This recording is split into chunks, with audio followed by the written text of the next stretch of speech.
5 men swagger into a midnight diner and corner a quiet woman. 15 seconds later, they're on the floor because Maya Brown isn't prey. She's a Navy officer with a broken watch, an empty wallet, and a promise she refuses to break. Stay. Everything changes in those 15 seconds.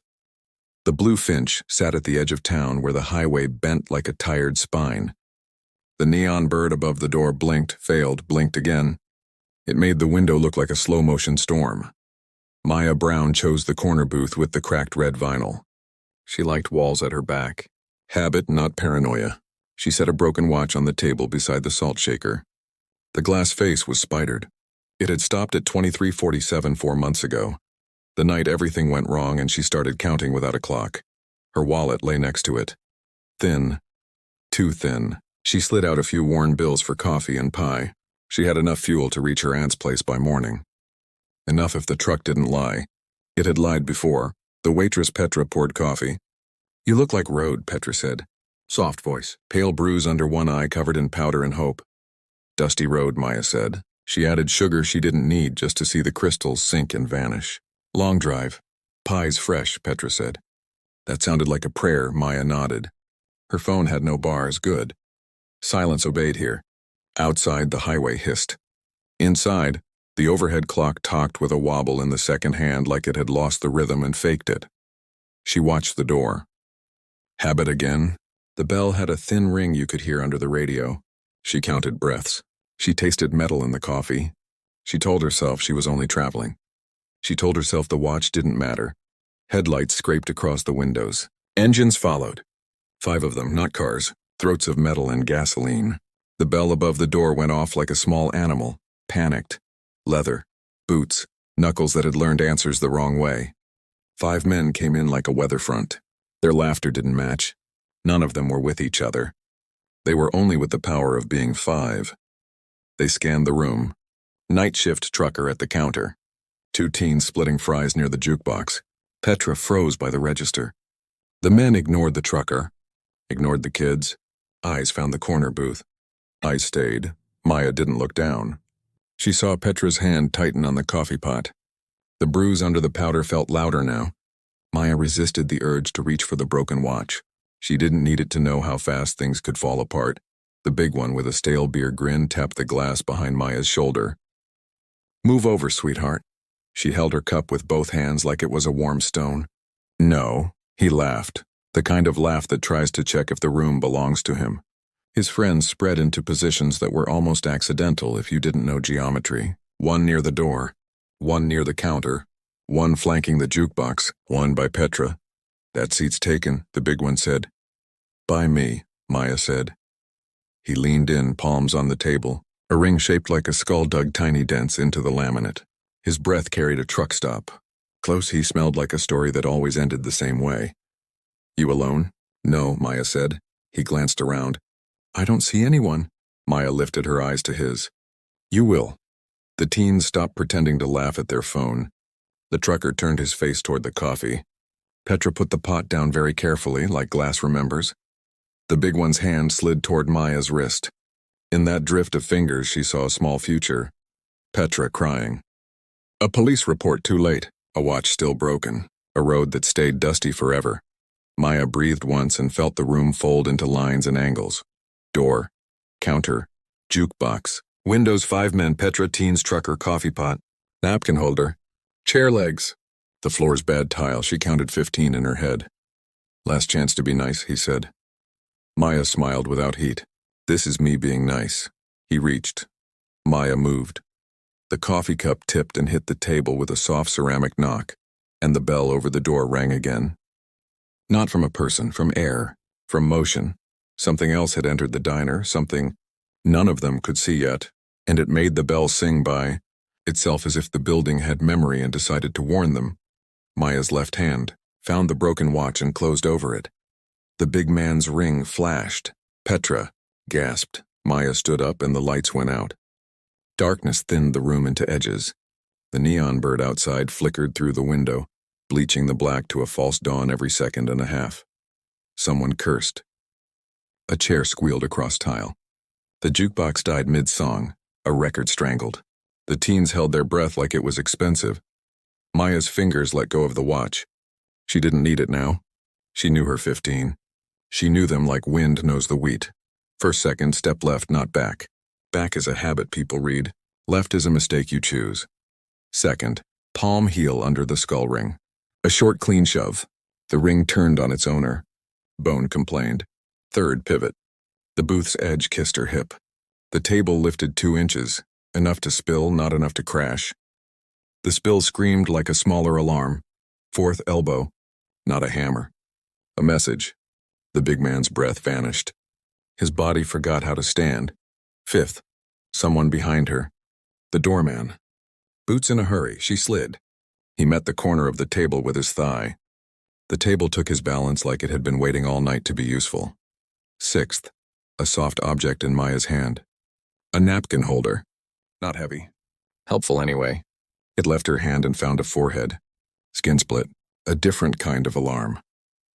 Seventh, hand on her shoulder from behind. She sank and the hand caught air. She swept the chair back with a heel. Chair leg and shin talked. The shin lost the argument. Eighth, Petra's voice, small and fierce at once. Stop.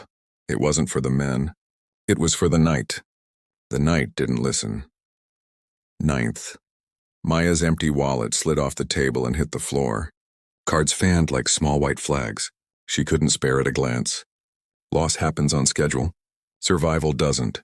10th, a knife came out near the jukebox. The neon bird blinked and glinted on the blade. Maya turned toward that blinking bird like it was a lighthouse. 11th, the knife man stepped too close. His shoulders told her he'd never been taught how to stand.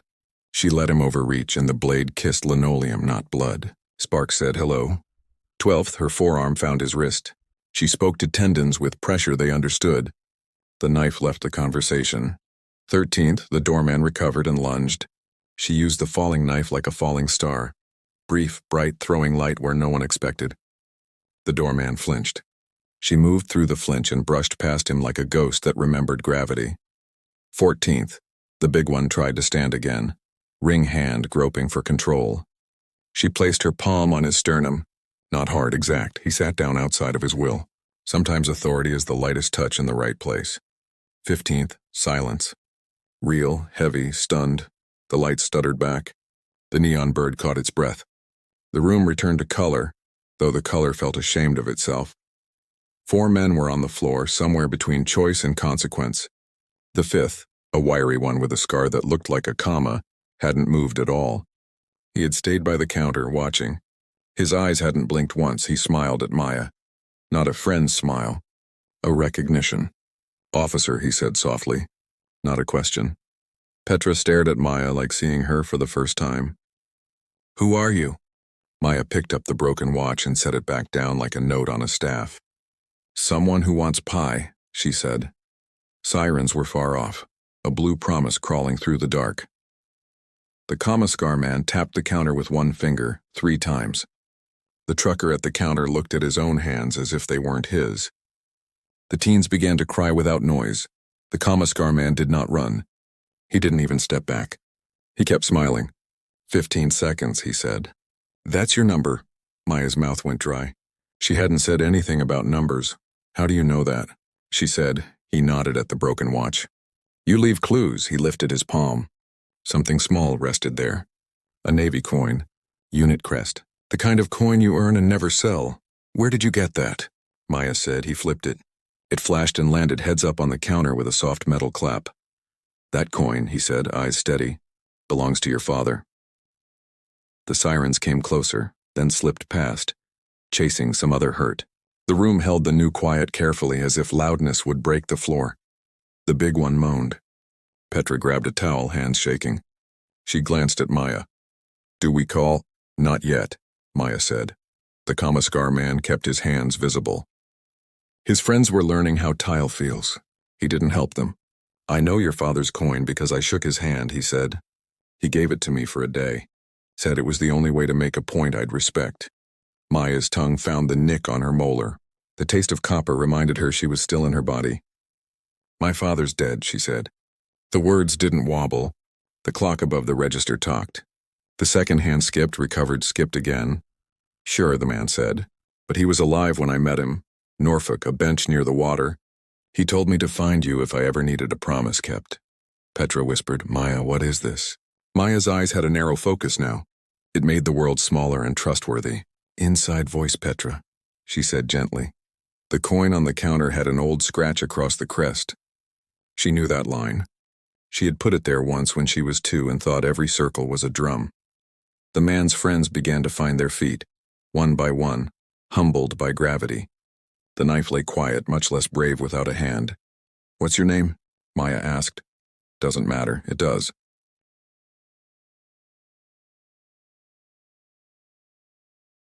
He shrugged. Call me Sable. Fake, she said. Mostly, he said. But it does its job. What job is that? Making you listen. Petra moved closer to the phone. Maya shook her head. Petra froze. That bruise, now, in the clean light, looked like yesterday and last week and last month all at once. Why would my father send you? Maya asked. Sable looked at the broken watch. Because you still wear time like a wound, he said. And he thought only a worse wound could get you back to work. She hated that sentence. She hated that it fit. The 5 of you walked in ready to hurt, Maya said. And you're telling me you came to talk? Sable's smile flickered, not unlike the neon bird. I came to test. They came to be tested. They failed, she said. They learned, he said. That's something. Petra had that towel strangled in both hands. Test on who? On you, Sable said. Maya inhaled slowly through her nose and felt heat move like a small animal down her spine. She let it pass without feeding it. She looked at each man one by one and said, Leave. The big one staggered up and glared, but his eyes slipped. The knife man's hand shook when he reached for his blade. Petra stepped on it without thinking. He winced. She didn't move her foot. Sable didn't leave. He tapped the coin again once. Your father said if I found you to give you 2 words and 1 question. I'm not in the Navy anymore, Maya said. That was only half true. The uniform was folded in a box in the truck, smelling like starch and ceremonies. The oath wasn't in the box. 2 words, Sable said. Rattlesnake Road. Maya's pulse compressed. She saw dust. She saw a fence that wasn't real, just rust holding itself together. She saw the road that cut past the abandoned cannery and the trailer park with the white dog that never barked. She hadn't driven that road in years. She still dreamed it. What's the question? She asked, voice sandpaper now. Sable looked at Petra's bruise, then at Maya, like he was comparing maps.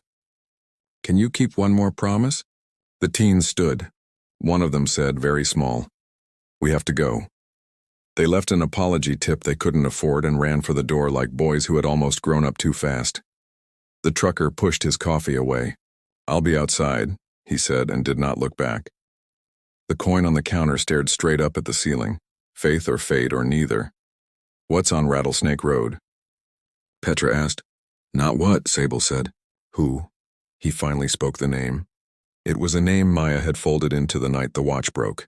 A name she didn't say even inside her own head because saying it made time try to start again. You're lying, Maya said. Wish I were, Sable said. He slid the coin toward her. Tonight, midnight, dust will know you. The bell above the door trembled. Air moved where there was no wind. Sable stepped backward, hands still open, eyes never leaving Maya's. You've got 15 hours to decide, he said. Try not to waste them on coffee. He pushed the door with his shoulder and was gone before the bell finished ringing. Maya looked at the coin. She didn't touch it. She looked at Petra. Petra looked at the bruise on Maya's watch face and then at her own. And for a moment something like a sisterhood passed between them. Too heavy to name, too clean to ignore. Who is it? Petra asked. Maya's throat worked. She kept her voice low so the coin couldn't hear. My brother, she said. The overhead clock hiccuped again. The second hand tried to pretend it was fine. Petra swallowed. I'll get you that pie. Maya nodded without seeing. Outside, the highway whispered the way sand whispers when it remembers the ocean. The knife lay there. The coin didn't blink. Midnight would come whether she moved or not. When Maya reached for the coin at last, the front window cracked with a spidering sound, as if the diner itself had decided to break along with the watch. Maya drove west with the radio off and the windows cracked. The night smelled like creosote and old rain. The truck's gas needle flirted with E. Her empty wallet on the passenger seat made no promises. She shouldn't go alone. She went alone. She told herself it was logistics. She told herself it was a test and she'd already been graded. Rattlesnake Road began where the county stopped pretending to maintain things. The asphalt broke into gravel, then into a path that remembered cars the way bones remember running. Dust rose and followed, loyal as shadow. The broken watch lay on the dash. She'd taped it there years ago to feel the weight of time even when it didn't move. The coin rode beside it, reflecting dashboard lights like a tiny moon that had made peace with craters. Headlights carved out the fence line on the right. She saw the cannery's skeleton. She saw what was left of the trailer park. The white dog had finally become a rumor. Good for him. She checked the rear view. Nothing but dust. She checked it again. Nothing but doubt. Her phone said no service in a tone that felt smug. She killed the headlights and rolled the last 100 yards in the low hush of tires, thinking. The moon did the rest. The road opened into a clearing where the weeded gravel reflected starlight like a dark lake pretending. He stood in the middle of the clearing, same height as her, same tilt of the shoulders. He'd always tilted that way when he asked for trouble. Miles, she said, and the name was a stitch you pull without meaning to. He turned. His face was more lines. His hair had retreated a little. His eyes were the same. They were clear, like someone had washed them recently in cold river water. You took your time, he said. Her boots crunched on the gravel. They had crunched that same song when they were kids racing to the bus. I thought you were dead, she said. The sentence came out simple. The moon didn't move, I was, he said, smiling a shape she remembered. Then I decided not to be. You don't get to decide that. Someone out there let me borrow the choice. What does that mean? He looked behind her at the dust. It means Sable does what he says. You know him. He's the reason I'm standing. Miles's voice thinned. And he's the reason you have to choose something tonight. She wanted to walk right up and hold his shoulders and count bones to make sure they belonged to him. She stayed 5 feet away. The gravel between them held stories that needed air. You left, she said. You left after the watch stopped. You left me with that silence, and now you're here like the road was never empty. He nodded. I left because I was taken. Because some men have a different dictionary for the word leave. They make your choices for you. Sable got me out, Maya's hands curled. The nail on her index finger bit her palm and gave her a sharp small truth. She was awake. Who? Doesn't matter tonight, he said gently. What matters is Petra. The diner returned to her like a slap. I saw her face when you looked at her bruise, Miles said. And I saw you decide not to ask. She's safe now, Maya said. No, Miles said. She is safe when the thing that put that bruise there learned safety is not his to steal. Maya's shoulders lowered by an inch. A breath she didn't earn left her. You're always like this, she said. You arrive and bring a sermon in a vending machine. Was I wrong? No, she said. I'm tired. Miles stepped forward and placed something in her palm. A folded paper, light, personal as a whisper. Address, he said. The one who keeps Petra silent. He likes the night shift. He likes leaving just before dawn so no one sees him. The paper felt warm. Her heartbeat found it. You could have sent this with Sable. Maya, he said, soft. I needed you to see me. And I needed to see if your 15 seconds still lived in you. She looked at the broken watch on the dash through the windshield. They do. Good. He stepped back. His eyes were rivers in the moon. Because after Petra, there's a chain. Sable showed it to me. It's longer than this road, but it runs under it. It's under every diner and every motel and every gas station where the lights should be bright and aren't. You cut one link, the rest feel it. She thought of the coin on the dash. She thought of their father's hand, heavy and warm when he had set it in hers at graduation. Promise me you'll remember who you are. She had remembered. Remembering hurt, will you come with me? She asked. Miles stared at the sky. A satellite crawled like a slow thought. Not tonight, he said. I'm supposed to be dead, remember? That's the only reason I can move where I need to move. Where? He smiled. You'll see if you keep choosing. He touched her shoulder once. The touch was light and true. It reached back to when they were small and shared a blanket that smelled like laundry in thunderstorms. Then he turned and walked into the scrub on the far side of the clearing. He didn't look back. She waited until the night folded over him. She put the paper in her pocket. She started the truck. The engine coughed, complained, agreed. She checked her wallet again. Still empty. She checked her watch. Still broken. On the way back to the highway, she saw headlights in her rear view. They were far and low, like an animal's eyes. She killed her lights again and let the truck drift into the ditch behind a curtain of mesquite. Dust rolled past like it had forgotten how to settle. The headlights slowed at the clearing. They turned off. Doors opened. Voices rose just enough to be men who believed the night belonged on their keyring. Maya slid her hand under the seat for the steel she kept for difficult nights. She clicked the safety, off with the same care Petra had used to put a coffee pot down, and then her driver's side window filled with a face. Not human.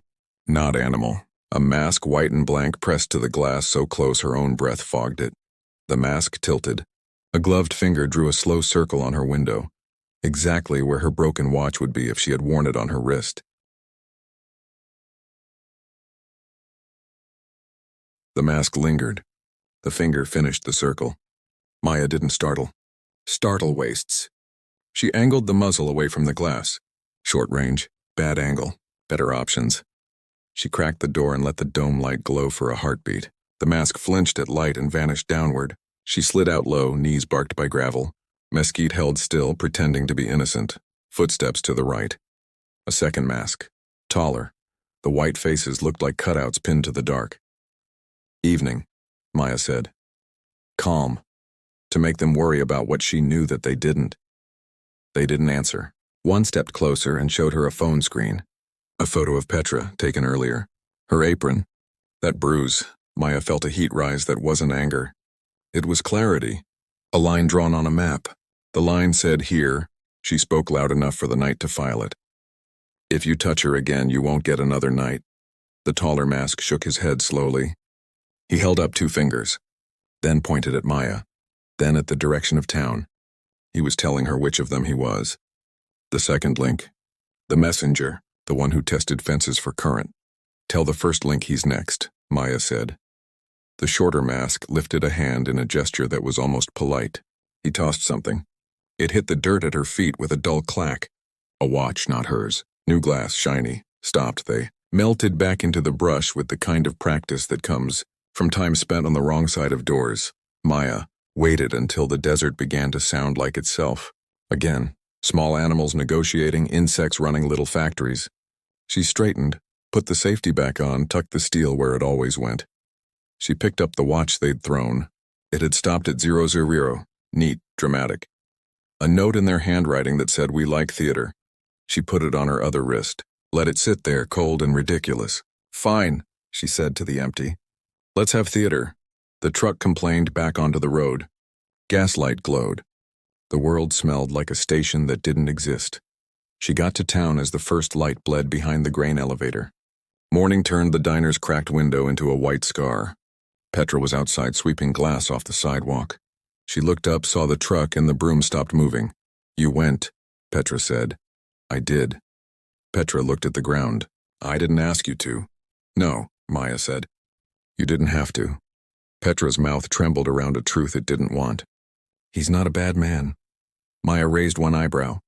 Petra shook her head hard, ashamed at the sentence she had just said. You know what I mean.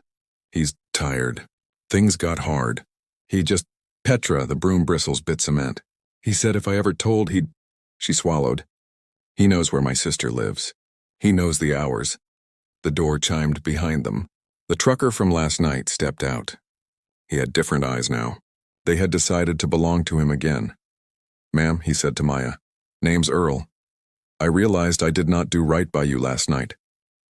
You stayed. Maya said. I stayed still. Earl said. Not the same. I was a statue of a man. I don't want to be that again, she nodded. She looked at Petra. Where does he sleep? Petra's lips pressed together. He has a service job at the packing plant. Night shift. Drives home past the elementary school. He thinks nobody watches the road at 4 a.m. They don't, Earl said. I do. I see everything that road does. Then you and I are taking a drive, Maya said. Petra stepped forward. No, if he sees you, that's the plan, Maya said. He sees, he learns. You'll call the police, Petra said, pleading with the shape of the world, not with Maya. I'll give him a chance to meet them, Maya said. And I'll give him a better chance to stop before he gets there. Petra looked at the bruise in the window's reflection.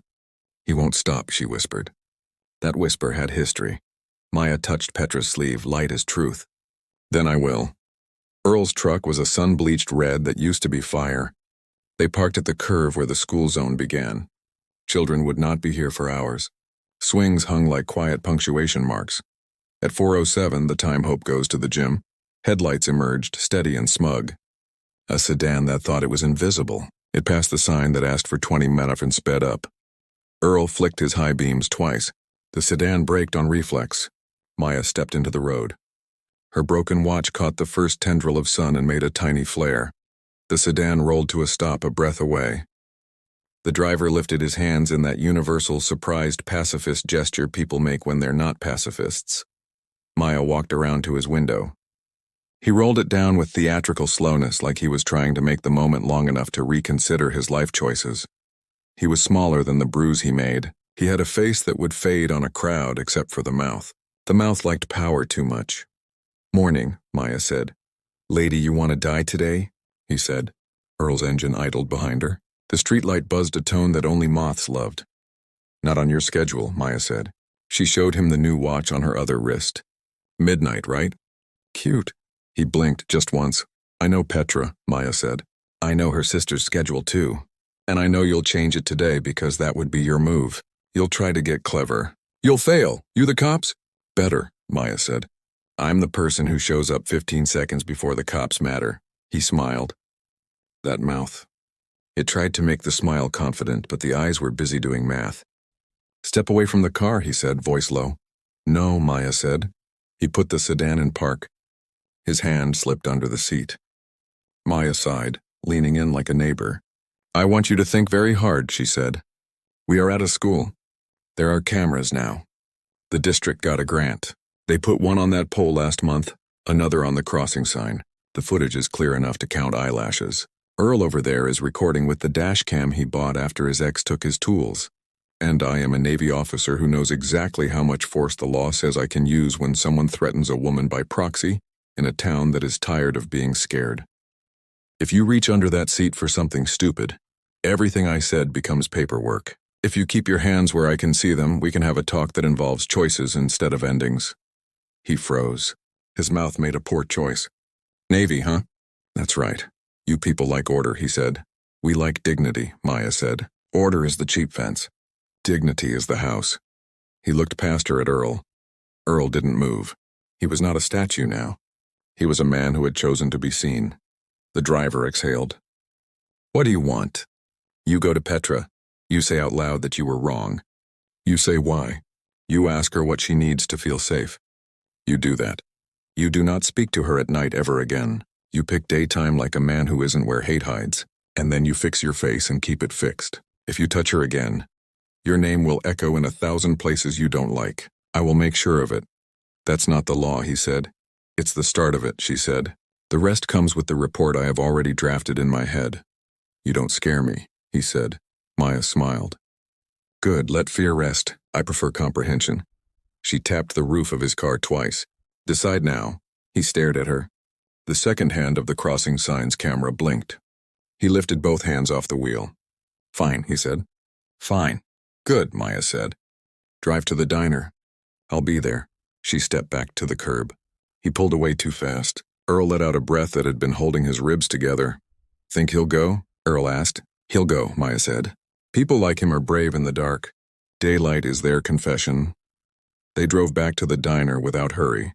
The town smelled like bread beginning. When they turned onto Main, 3 patrol cars were already nosed along the curb with the quiet swagger of authority. Sable leaned against the payphone like he'd ordered them. Maya's phone buzzed for the first time in 24 hours. Service found her, all bright and happy like a friend who forgets birthdays. A message flashed from an unknown number. "If you pull one link, be ready for the chain." The sedan rolled in. The driver stepped out. The officers watched him like a math problem.